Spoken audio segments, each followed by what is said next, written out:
On the freezing morning of Friday, the 18th of October, 1985, at a bank liquidation auction in Sheldon, O'Brien County, Iowa, a 19-year-old named David Corley raised his bare hand and bid $850 for a 1972 International Harvester 1066 turbo tractor that the entire yard had already classified as scrap metal. The sky was the color of a bruised knee, and the breath of 75 seasoned operators hung in the freezing air as they watched the young man make his bid.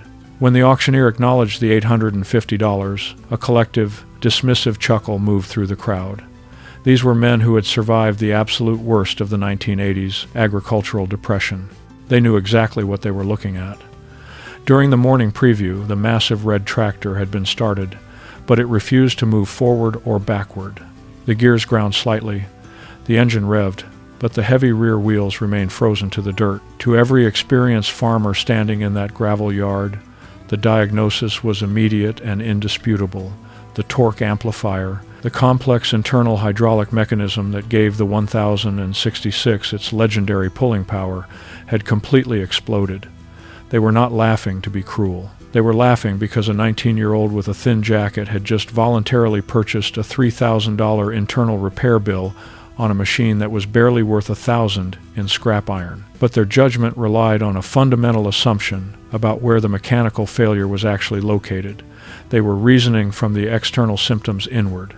David was reasoning from the underlying architecture outward. To understand the finality of the crowd's judgment, you must understand the specific economic environment of 1985. The American Midwest was in the grips of the worst financial collapse since the Great Depression.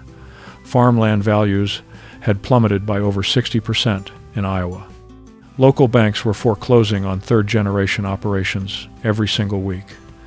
In that environment, the International Harvester 1066 was a tragic symbol. When it was running right, it was a 120-horsepower giant that could pull a massive plow through heavy clay without dropping a gear. But its Achilles heel was the torque amplifier. When the internal clutch packs in the TA burned out, the tractor had to be literally split in half to replace them. In 1985, parts and labor for a TA job exceeded $3,000. With corn prices sitting at an abysmal low, spending $3,000 to fix a used machine was an impossible math equation. The men in the yard had listened to the engine run during the preview. They felt the absence of engagement when the clutch pedal was released. The local mechanic had nodded his head in confirmation. It was a blown TA. The machine was dead. If you've ever stood silently beside an object in a crowded room while everyone else got its value wrong, or if you've been the one standing on the edge of that auction lot, this story is for you. Subscribe and stay with us. Now, let me tell you what David Corley actually knew. David was not an experienced farmer, and he certainly did not have $3,000 in the bank to commission a transmission rebuild. What David had was a job at an independent diesel repair shop on the edge of the county. He wasn't a certified mechanic. His primary responsibility, for 50 hours a week over the past 2 years, was operating the high-pressure steam wand in the wash bay. When a broken piece of heavy equipment was hauled in from the fields, covered in thick, hardened layers of clay, manure, and leaking hydraulic fluid, it was David's job to crawl underneath it and blast the chassis clean so the senior mechanics could see the metal they needed to work on. He spent his days lying on his back on a wet concrete floor, staring directly at the intricate external linkages, rods, and pivot points of massive agricultural machinery. He didn't have the burden of sitting in the driver's seat, feeling the symptoms from above. He learned the machines from the underside up. During his hundreds of hours in the wash bay, David had noticed a very specific, recurring quirk with the International 66 series tractors. Many times, a farmer would tow in a 1066, swearing that the torque amplifier was completely destroyed because the tractor wouldn't move an inch, but the senior mechanic wouldn't split the tractor. He would walk to the side, reach underneath with a single tool, and fix the machine in 5 minutes. The farmers judged the failure by the complete lack of motion. David judged it by the position of a tiny external lever. So, what exactly did a 19-year-old wash bay attendant look for that 75 veteran operators didn't even consider? The torque amplifier in an International 1066 operates on hydraulic pressure. To make the tractor move, that hydraulic pressure has to be directed into the clutch packs. There is a small external valve located on the left side of the transmission housing called the dump valve.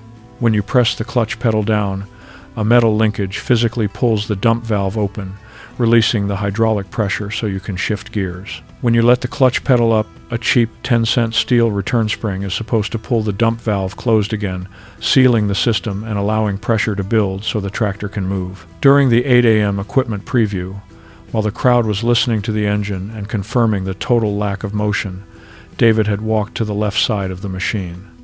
He didn't look at the engine block. He looked down at the gap between the frame rail and the transmission casting. Packed tight into that narrow cavity was 3 years of hardened mud and corn stalks. Hidden inside that block of dirt, the tiny steel return spring had rusted completely through and snapped.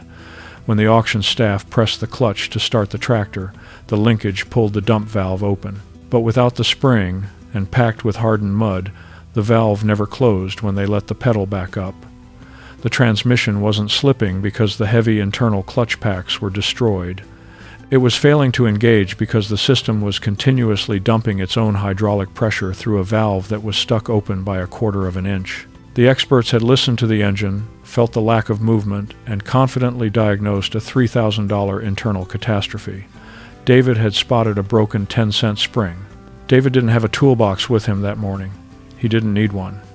During the equipment preview, while the older men were shaking their heads at the engine noise, he had pulled a simple pocket knife from his denim jacket.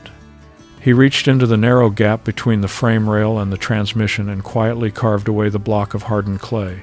He didn't have a replacement return spring in his pocket, but he had something simpler. A discarded length of stiff, rusted baling wire he had picked up near the auction yard fence line. Working entirely by feel, hidden by the massive rear tire, David looped the wire around the dump valve lever, pulled it forcefully forward into the closed position, and twisted the wire tightly around a static steel hydraulic line to anchor it in place. It meant the torque amplifier couldn't be shifted on the fly. The valve was now permanently locked shut, but it also meant the main internal clutch packs would receive full, uninterrupted hydraulic pressure. The International 1066 was not just another tractor.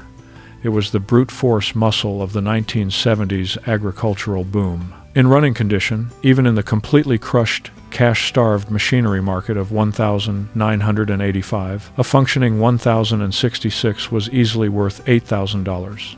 The scrap buyers circling the lot were looking at the machine and calculating the pure melt value of the cast iron. The experienced farmers were looking at it and calculating an impossible $3,000 transmission teardown. David Corley was calculating the tensile strength of a piece of trash wire.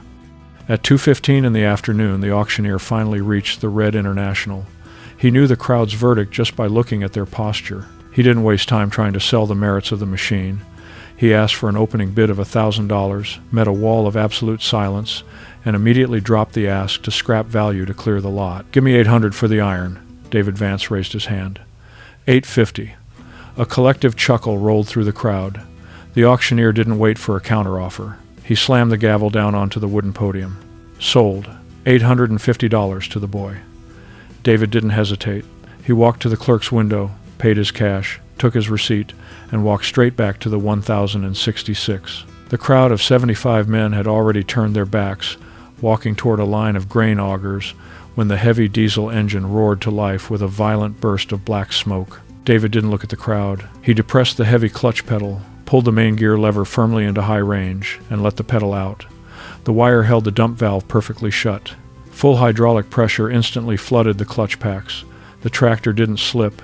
It didn't grind. The massive rear tires bit aggressively into the frozen gravel, shattering the ice, and threw the 5-ton machine forward with perfect, terrifying mechanical violence. The laughter stopped instantly. The low murmurs died out. For a span of 15 agonizing seconds, the only sound in O'Brien County was the roar of a perfectly functioning International 1066, and 75 seasoned experts realizing exactly what they had just missed. David drove the 1066 straight off the auction lot in high gear and drove it 14 miles down the county highway to his parents' driveway.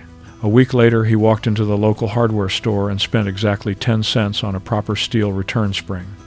He spent the weekend in his driveway with a garden hose, washing away the remaining clay, installing the spring, and clipping the trash wire. 2 weeks after that, he sold the fully functional machine to a desperate farmer in the next county for $7,200 in cash. He had spent $850 at the auction and 10 cents at the hardware store. Whether David knew the exact resale margin of the tractor when he initially raised his hand cannot be definitively proven by the remaining records. What is known, and what is thoroughly documented in the O'Brien County Deed Index, is that $7,000 in cold cash during the brutal winter of 1985 was exactly enough to buy an 80-acre parcel of foreclosed, prime black dirt outright from a desperate regional bank. The experts at the auction had not lost out because they were inexperienced, and they certainly hadn't lost out because they were fools. They lost out because they trusted their experience so completely that they stopped looking closely at the machine. They allowed the economic terror of 1985 and their own immediate assumptions to do the work of their eyes. Those 80 acres became the anchor of Corley Farms, an operation that survived the brutal consolidation of the late 80s and spans over 2,000 acres today. David Corley no longer operates a steam wand in a wash bay. But if you walk into the main equipment shed on his property right now, you will not find a fleet of heavily financed, warranty-dependent modern machinery hooked to computers. You will find rows of older, meticulously maintained heavy iron. The original 1972 International 1066 is not there. It served its purpose and was traded away for the dirt. But the lesson it proved on that freezing gravel lot dictates the entire operation. The property records held by the O'Brien County Assessor confirm that the original 80 acres purchased with the profit of a 10-cent spring has never been mortgaged, never been subdivided, and never been sold. It is held free and clear. It produces thousands of bushels of beans and corn year after year, entirely indifferent to the fact that the men who could have easily bought it all laughed at a wash bay attendant 4 decades ago. The most reliable advantage a person can carry into a room full of experts is not massive capital, and it is rarely decades of assumed experience. It is simply the willingness to look closely at the exact mechanics of a problem that everyone else has already decided is unsolvable. The world is full of discarded value, waiting for someone with the patience to clear away the dirt and find the single, unbroken piece that holds it all together. If this found you, subscribe. Thank you for watching.